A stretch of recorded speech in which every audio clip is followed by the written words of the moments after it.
And good evening, everyone. And the Mariners finally got a win under their belt. They finally got the monkey off their back. Yes, I know it's spring training, but it's nice to see a victory. And the Mariners did it in the most impressive fashion possible.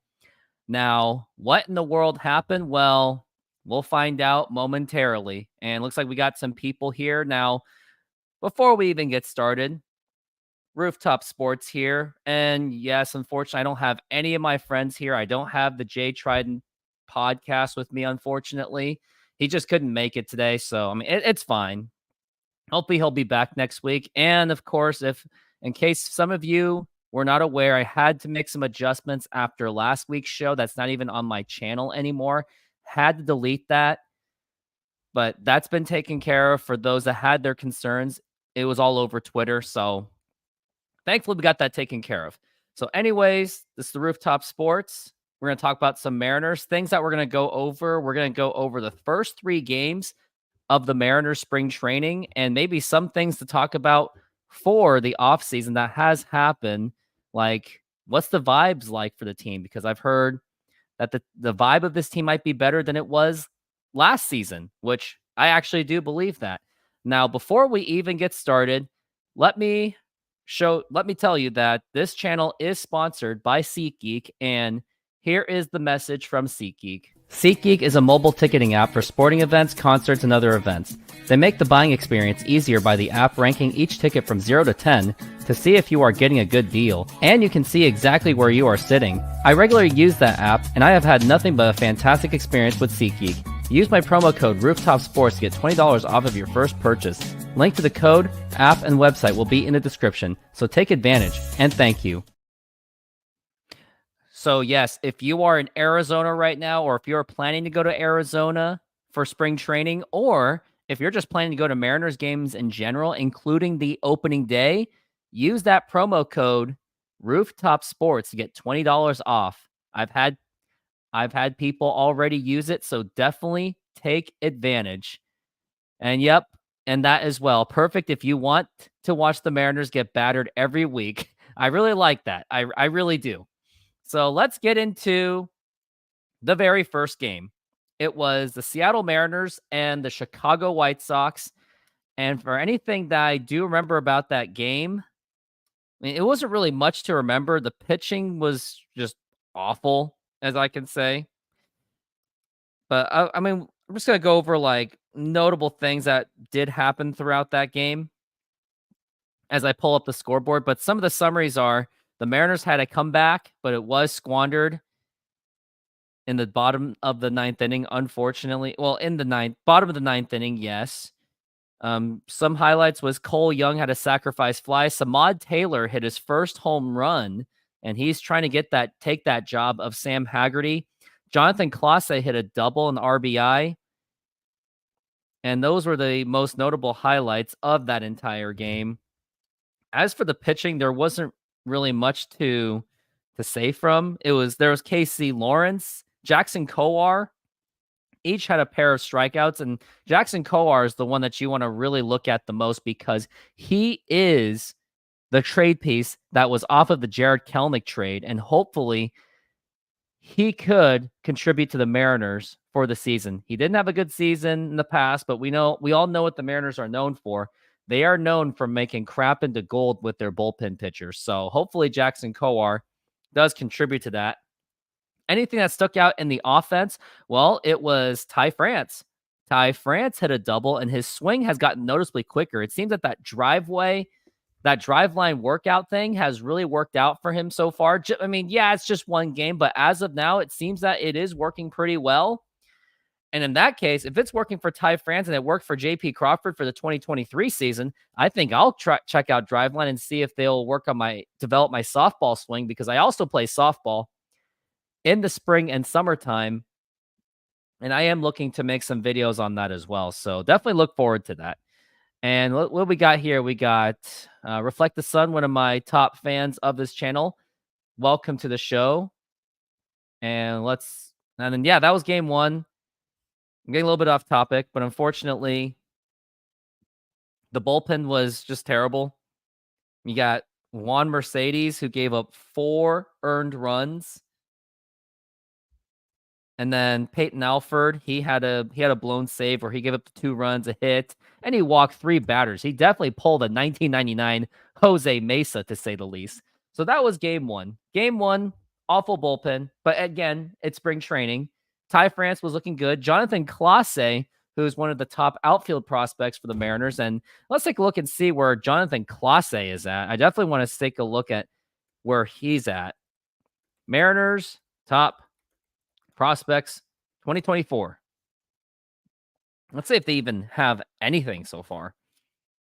They said it's coming soon, which is kind of sad. Was hoping you can't even look at the top 100. But according to the Athletic, right now, let's take a look where he is at. Jonathan Clase is 9th overall in Mariners prospects. He's a right-handed batter. He's 5'9". He is projected to be a 2024 start. I mean, take a look. He's tiny, might be even shorter, but he seems to hit the ball hard. He hit 20 home runs last season, but he does strike out quite a bit.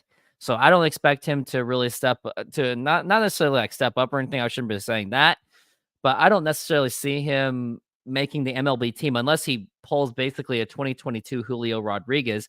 But he does add value with that speed and defense and some power. So something to look at, but his batting average is terrible. 222 with a 331 on base percentage and a 396 slugging percentage.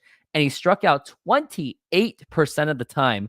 So hopefully he can get some work done in spring training. And if it doesn't work out, hopefully he can work on his game in Arkansas, and maybe he'll get a call up in like the summertime in case the injuries do happen to outfield, which is very likely because don't forget, we have Mitch Haniger, who is a very injured prone. And then you're left with just Luke Raley, Julio Rodriguez, and Dominic Canzone, but you're not really left with anything else unless you get Samad Taylor to step up, Sam Haggerty, or Dylan Moore. But I would really like that 4th outfield that you might be able to depend on, not every single day, but just to give someone rest like a Mitch Haniger or Canzone. Julio, I don't really expect him to get any rest. I mean, he is one of the favorites to be the MVP, and he's really fired up for the season. He hasn't played yet in spring training because of that inflammation he has. Nothing serious right now, but they're just taking precautionary measures. And then we're going to go to game 2. Game 2 was a very special start because that was Mitch Haniger's first game returning to the Mariners since he was part of the Mariners in 2022. He did sign with the Giants in 23, but then he was acquired through that Robbie Ray trade. And thankfully, the Mariners did get rid of Robbie Ray's big contract because Robbie Ray, he's not even expected to do anything until maybe after the All-Star break. And that's if everything goes perfectly according to schedule. So hopefully the Mariners can make most of it out of that trade by Mitch Haniger doing what he can. And hopefully he stays healthy. But what did he do? He blasted the home run on the second pitch, was given a standing ovation even before the home run. So it was a very special moment for Mitch Haniger. And then once again, the pitching just wasn't there. They gave up 8 runs, and Ryan Bliss didn't really amount to much either. And which is really unfortunate. Now, again, it's just one game, but would like to see Ryan Bliss do very well in the spring training because you can't really depend on Luis Urias being actually healthy throughout the entire season. You just can't. And the other thing you really can't also depend on, you just can't depend on like Jorge Polanco being healthy, and even JP Crawford and Ty France, they've had their injury problems too.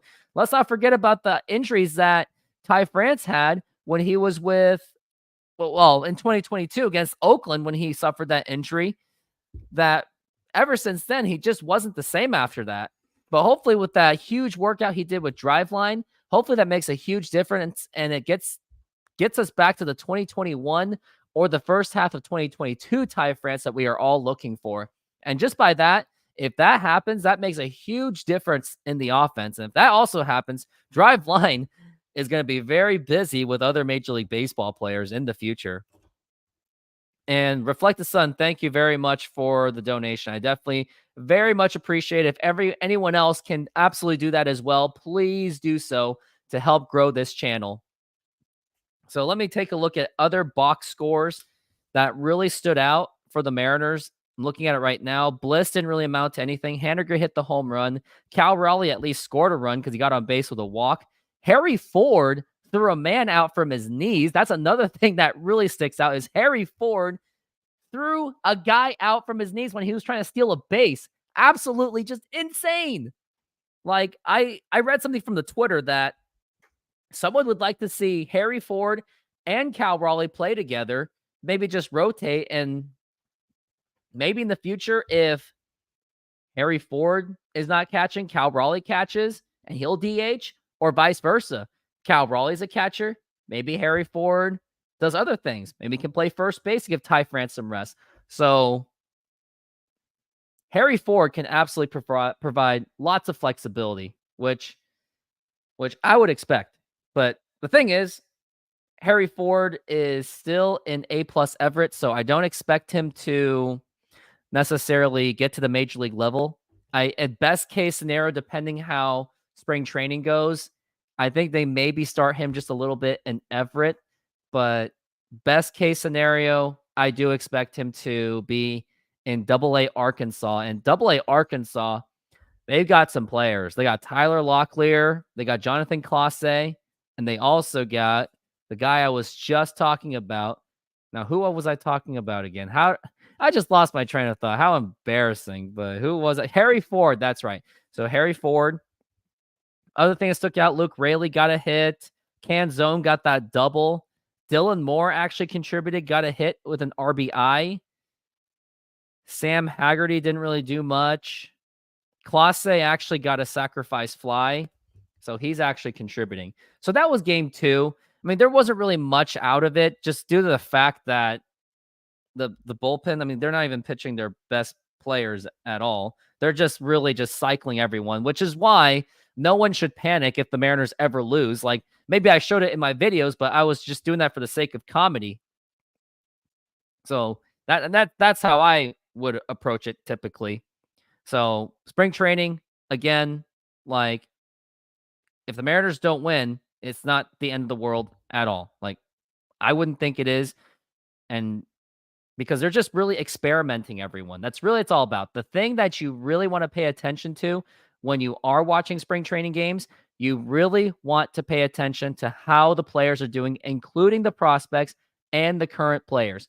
That's what it's all about. Spring training is basically just to get everyone warm, has no correlation of how the Mariners will do. Now, if there's someone that is like out of shape and not performing, then yes, you can put up the red flag. So that's why you focus on the individual.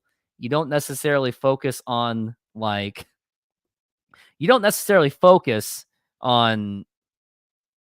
games and the performance, because don't forget, back in 2004, the Mariners had an amazing spring training, and then what they do in the regular season? They were just absolutely terrible.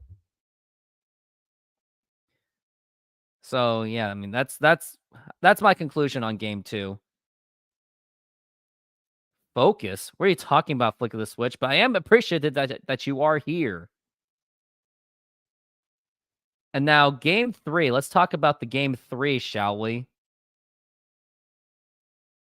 So game 3, it was a very special game. Now the hitting didn't really do much at all, but it was Luis Castillo. He started it off with 2 shutout innings. He did give up a walk, unfortunately, but aside from that, he got a strikeout. He pitched very well. And along with everyone else in the bullpen, they were just absolutely fantastic. And usually you don't really see me like praising the bullpen. You usually see me just completely criticizing the life out of them because I am a so-called hater. So here was the stat line. So Luis Castillo, 2 innings with a strikeout. Then we got Austin Voth, who pitched 2 scoreless innings. And then Hembry pitched a scoreless inning. And then Ty Buttrey had 2 strikeouts. And then Joey Crable, who was off of the Baltimore Orioles, 2 strikeouts as well. So those last 4 innings, pitching was absolutely dominant. And then Reed Van Scotter He had 4 strikeouts in those 2 innings. Now, unfortunately, he did give up that hit. And I remember when I was listening to the game throughout the day, I was when Gary Hill Jr., when he was calling the game, he was like, "Oh, Mariners have a no-hitter." I'm like, "No, don't say that. Like, don't jinx it. Like, come on. Are you serious?" And look what you did. They gave up a hit. Very good job. Very good job. Now, looks like the comments are just blowing up on me. Yep, thank you for the thumbs up flick of the switch. Mariners did get the win, nearly a no-hitter. Castillo looked fine. Diego Castillo. Not full throttle, clearly. Well, I mean, it's spring training, so what do you really expect?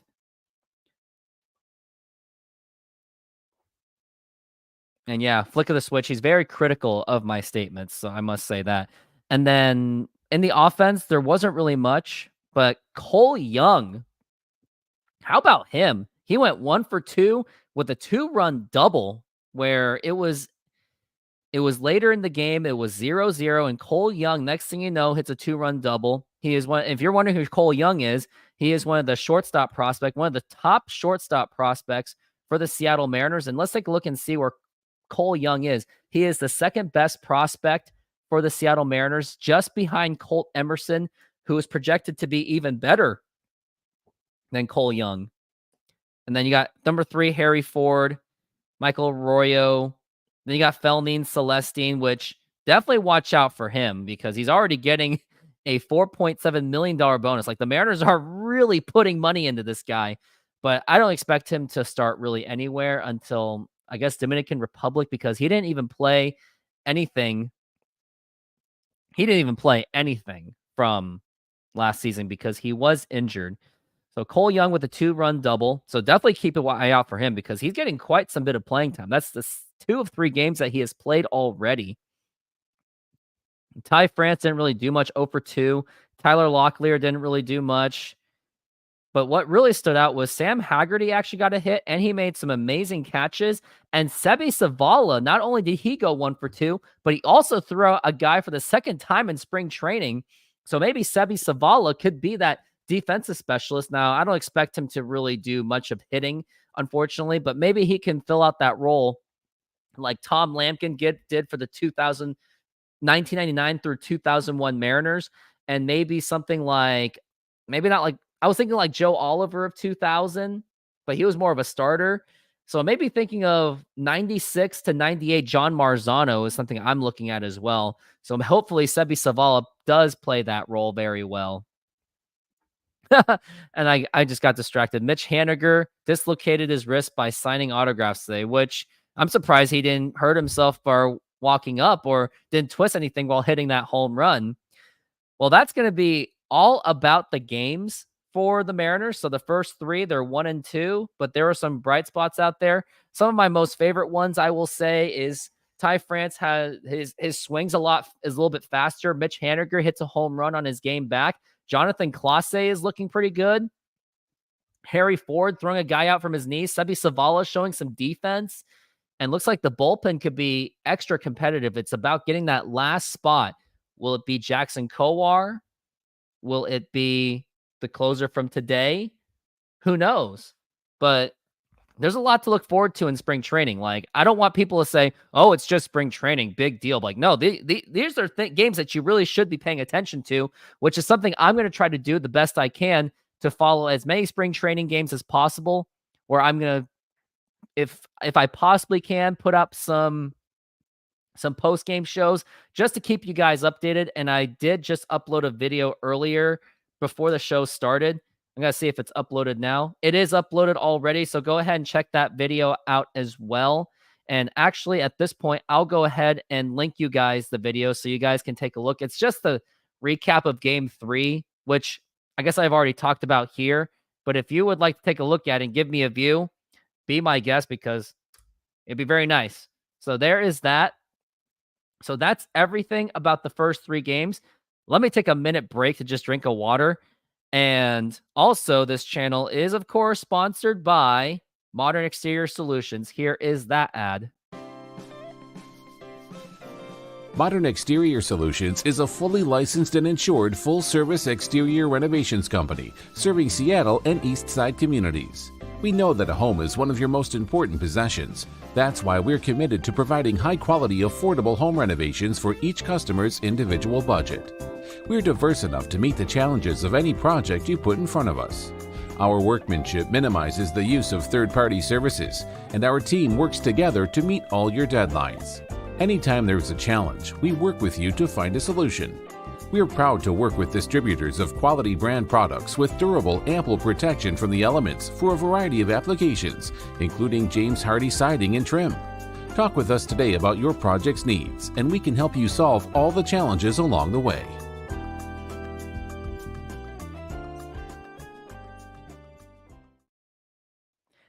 And if you would like those services, give a call to this number, 206-992-4465, 206-992-4465. And before we even get anything going, there's another thing I got to do is I definitely want to put out a poll on which commercial that you like better.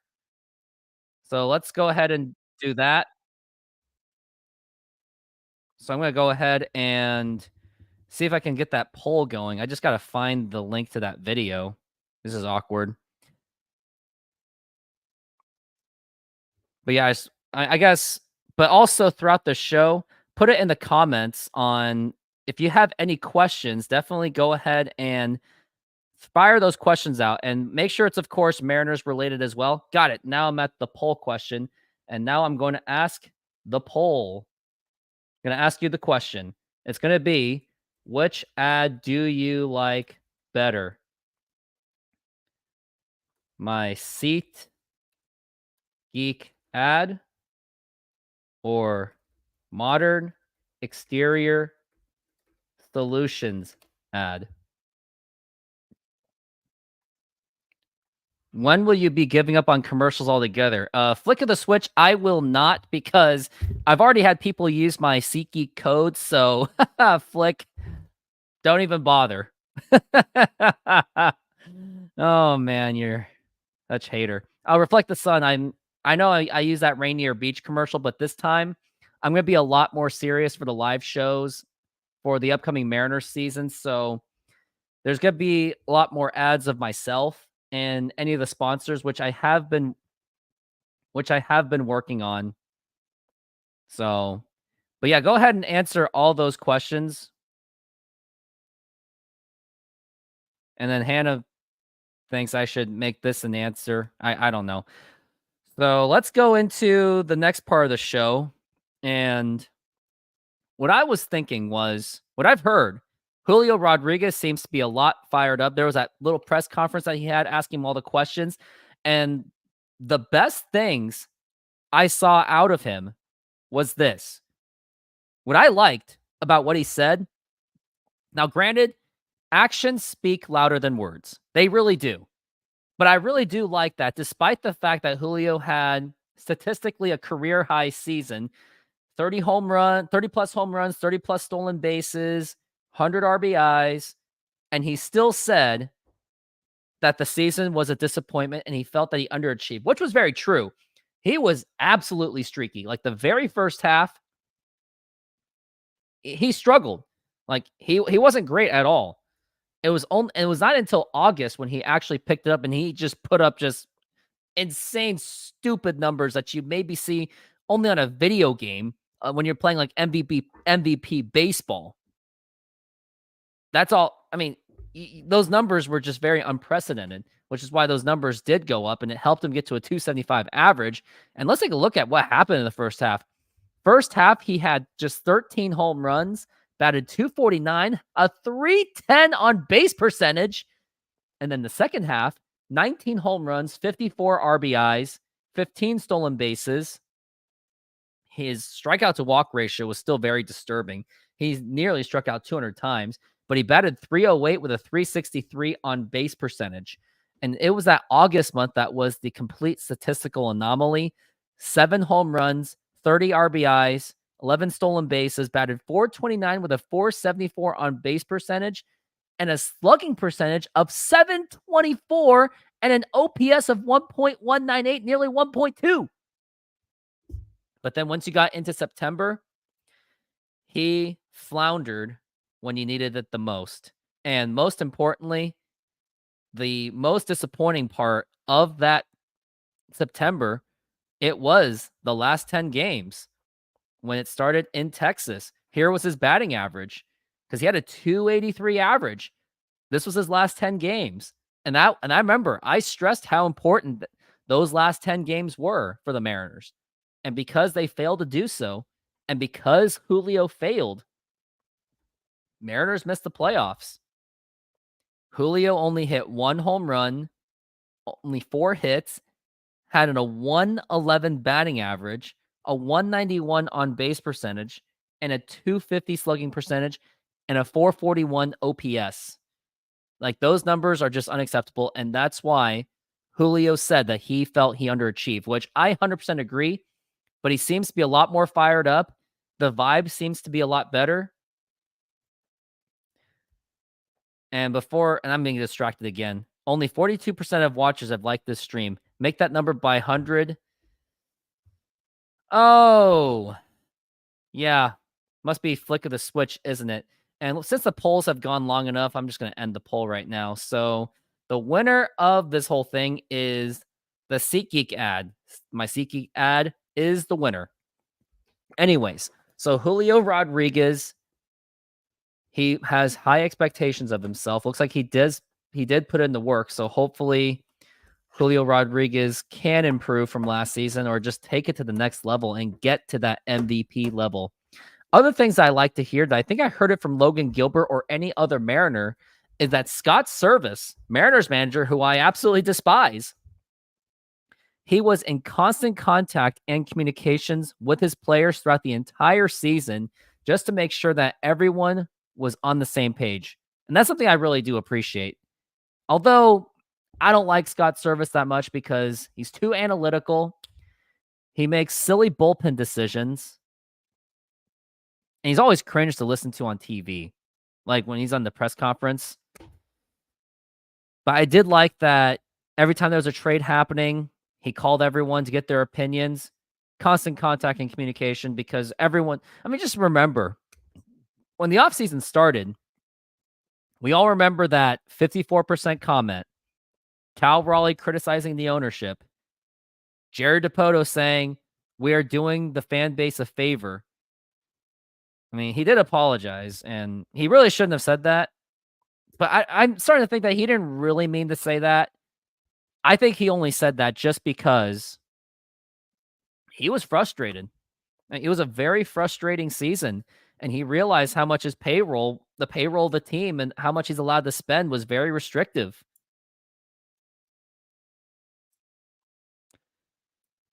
It was. And he found a way to get Luke Raley off of Jose Caballero. Now, one thing I'm scared of is Jose Caballero could break out in Tampa because Tampa really knows how to develop offensive hitters. They developed Luke Raley. So we'll have to see from that. I also like that he got Gregory Santos. He got Mitch Haniger back off of trading away Robbie Ray. But hopefully Mitch Haniger is healthy. But here's my theory on Mitch Haniger, why I think he could have a healthy season. I looked up his stats. And in 2018, 2021, those were 3 years in between, he was healthy.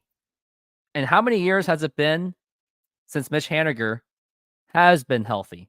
It's been 3 years. Maybe this is an every 3-year thing. So hopefully Mitch Haniger figures it out, is healthy. I expect him to just be a platoon player with Dominic Canzone or Luke Raley. But hopefully Mitch Haniger can stay healthy. And the other things I want to talk about as well is I will say I am very excited about the vibe of the team. And it's a lot better than last year. Like this is without Eugenio Suarez. Like without him. And he was the guy all about that good vibes only. And it's been so long since I played the good vibes only, but I just got to play it. All right, guys. Goodbyes only. Don't forget it. Stop it. Thank you. I definitely miss that a lot. So, but it looks like everyone's positive, everyone's energized because, I mean, let's face it, everyone's upset that the Mariners didn't make the playoffs last year. So hopefully Mariners will have that urge and that motivation to really figure it out and get it done. So that is everything I've got about anything about Mariners offseason matters. Now, I'm sure that you guys have already been aware of it by now. The pub by North Bend, huh? Let me know about that flick of the switch. So other thing I want to address is, I know that it seems to have blown over, but you know those terrible jerseys and pants that Major League Baseball had those players wear? Like, we could see Cal Raleigh's, well, really spark some controversy. And maybe some of you did get to my videos on it. I did make a short video. I kind of made an Austin Powers type joke. And I actually have it ready for you to go to take a look at it. So actually, I will show you the video on my thoughts on these MLB jerseys and pants. Take a look. What the? Those jerseys and pants look awful. You can actually see Cal Raleigh's dick. Did you hear about those baseball pants? Oh my god, they were awful. You could actually see that guy's pecker. I see a woodpecker out there. Oh, and I saw that someone threw away their new baseball pants. I guess he was mad that someone saw his... Private! We have reports of an unidentified flying object! It is a long, smooth shaft, complete with... 2 balls. And that is 2 balls for Cal Raleigh. Speak of Cal Raleigh, did you see those pants and those jerseys? It's almost like that you could see his... Johnson on the mound, striking out batter after batter. Yep. Quite the cringe, wasn't it? Hopefully the Major League Baseball, they do fix that throughout the entire thing. So now that I've gone over the first 3 games of spring training and I have gone over controversies and what the Mariners expect from this year, especially from the players like Julio Rodriguez, the next thing that I definitely want to talk about is, I'm just wondering, like, if you guys have any questions. Like, I'm going to go through the entire chat and see if anyone has questions about the Mariners. So go ahead, while I'm looking at that, go ahead and fire up all the questions so I can answer them, because I would like to see how you guys are feeling about the spring training. Looks like questions are not quite there. Looks like I don't see it at all. Oh, flick of the switch. You did ask me a very good question. So you're asking if I've been in touch with Jay Trident Podcast. I have, and can say my deep condolences to his father. I mean, he was a huge part of his life with watching the Seahawks and the Mariners. So yes, I've been in contact with him still to this day. And yes, he himself is doing just fine. I mean, he informed me today he just wasn't going to make it to the show. I mean, I remember, it reminds me of a time when my grandfather last year passed away, and I didn't even say it because I just didn't want to draw so much of that attention because I was just so focused on building this channel. But he passed away because of kidney problems. He was down to kidney dialysis. He had to do that 3 times a week to ensure his survival. And eventually, he gave in. He went out on his own terms. Now, the most significant part of my grandfather, beside the fact that he was a survivor during the Korean War, escaped from North Korea, he's the reason why I got into baseball. Like, he helped me do batting practice when I was 8 years old. And I remember in the 2000 Mariners season, before the Mariners game would start, like maybe an hour or 2 before the game, he would throw me some wiffle balls and tennis balls in the backyard, and I just smashed the crap out of them. That was where I got my practice swing. I had a lot of fun doing it with him. He would pitch me that underhand stuff. And then one time, I hit the ball and it went straight to him, and he goes, "Okay, I'm done. I'm going inside." So those are my memories with him aside from going to so many baseball games. Roof is waxing philosophically. Okay, very nice. Well, it looks like you guys don't really have any questions, but before I get going, because since I don't have anyone with me, I guess we're going to go over what's to look forward to for spring training. So tomorrow we're going to have George Kirby pitching tomorrow. So he'll get his nice little warm-ups. So hopefully he is up to speed, and hopefully by season starts that he will want to pitch 7 innings or more. So let's hope he doesn't do that, because that really did spark the controversy when he said all of that. Now, here's some injuries notable. We got Julio Rodriguez day-to-day, and Gregory Santos is out. So that's something to pay attention to. That makes me a little bit nervous, but hopefully he will be healthy before the season starts. But they say that 9 hours ago, Gregory Santos was resuming on throwing program on Tuesday. So it looks like he could be on schedule before the season starts, and hopefully he'll get some kind of reps in spring training, because I would like to see him see what he can do and maybe compete for that closer spot, because I just don't think that Andres Munoz is going to just be that guy for the closer. I mean, he blew 3 saves in a month, something that Paul Sewald took 3 months to do. And then we got a question from Flick of the Switch. Do I have a prediction on Julio's season? Well, my prediction is I expect him to do better than last season, as he did say that he said the last year was considered like his sophomore slump, and to his level, it really was a sophomore slump, especially that first half of his second season. It really was a sophomore slump, but luckily his August month really carried him. But then that September made him go back to that sophomore slump Julio form.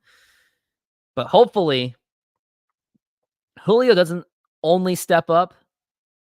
I hope that he also develops into a clutch player, because there is some good points that he doesn't exactly have the most clutch factor in him. I mean, JP Crawford, I think, was a more clutch player. I thought Jared Kelnick was a more clutch player than Julio Rodriguez. So hopefully hopefully he doesn't just become statistically a good player, but hopefully when it matters most, he'll get the big hits when it's needed. Like, the only clutch moment I saw out of Julio last season was when he hit the game-tying home run against the Angels. But then the Mariners lost anyway. Let's remember, in the Houston series, he struck out to Hector Neris.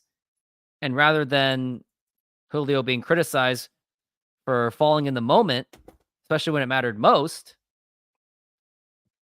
there was that controversy where Hector Neris did some name-calling, and that blew up into basically a political thing. In my opinion, I think that was all distraction from Seattle media, because it was Seattle Times that blew it up. It was Adam Jude who blew that up. And now that I mentioned his name in that way, he probably won't want to be on my show because of that. So be it. But I hope that Julio Rodriguez does step up and get to that MVP level, because it will be absolutely needed. Flick of the Switch says, if Bryce Miller can use that new changeup effectively, I predict at least 15 wins this year. And that's your bad take? Bold take.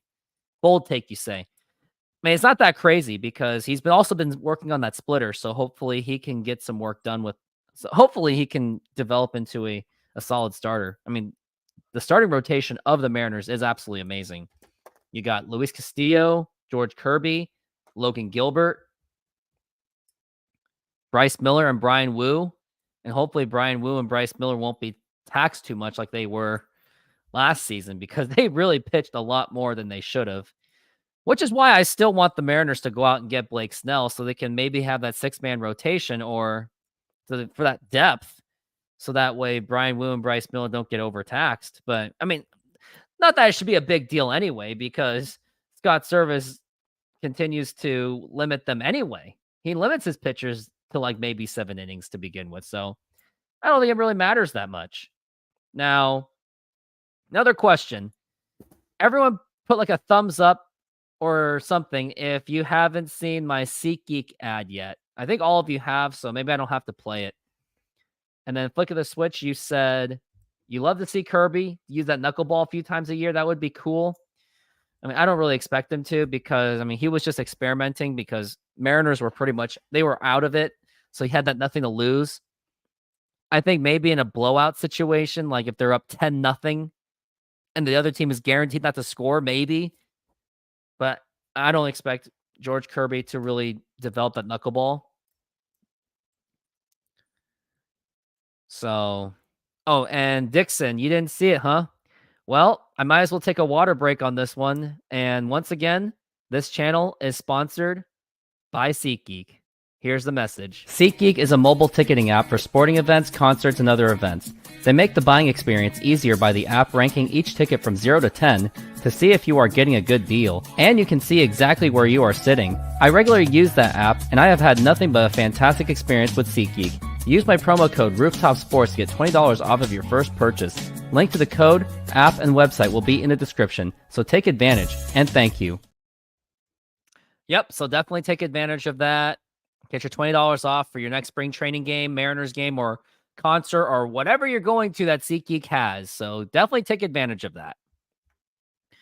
Well, I think that's going to do it for the show. I mean, it was shorter than expected, but when I don't have anyone with me, kind of just got to just go with it. StubHub really flick? No, I don't like StubHub because you can't transfer the tickets efficiently. At least SeatGeek you can.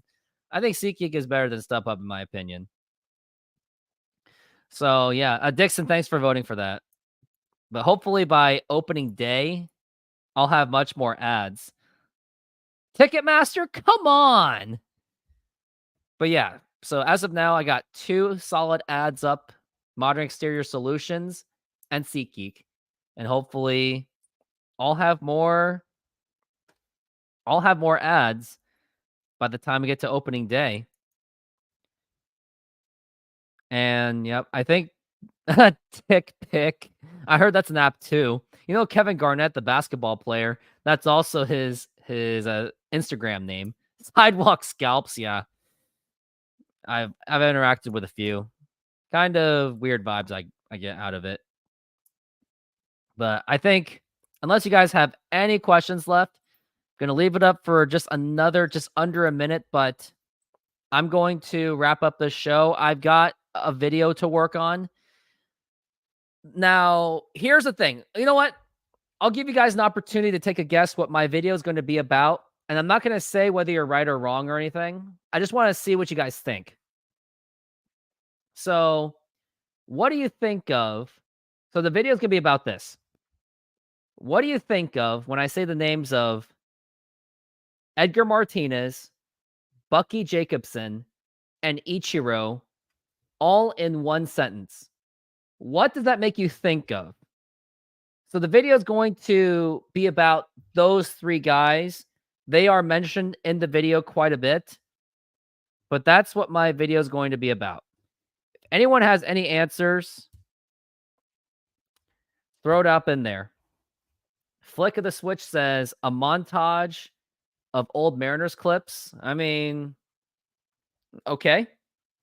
Anyone else got guesses on what you think this video is going to be about on Friday? And again, the 3 clues are Bucky Jacobson, Edgar Martinez, and Ichiro.